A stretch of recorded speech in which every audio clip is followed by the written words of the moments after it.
Hey, you guys, I am quite excited because Keith and I are headed out on a press trip into the Fraser Valley and specifically going to Abbotsford, Harrison Mills, and Harrison Hot Springs. We're going to explore what the area has to offer in terms of outdoor activities. And so grab a cup of coffee and stick around, and we can't wait to show you.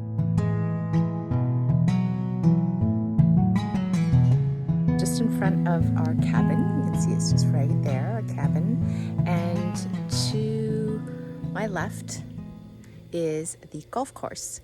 And once I improve my golf game, I will most definitely be coming back here because this is such a pretty setting and not too far away from the city, even though it feels like it. When you're out here, it feels like you're really far away from Vancouver.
guys, we just got back home to Vancouver from Abbotsford. I just wanted to hop on here real quick before we started unpacking to give a huge shout out to the tourism boards of Abbotsford, Harrison Mills and Harrison Hot Springs for their wonderful hospitality. We had such a great time and really can't wait to go back. There's a few places that I still want to visit, so thanks also to you for watching. Make sure that you subscribe so that you don't miss out on future videos. But until the next time, see you soon.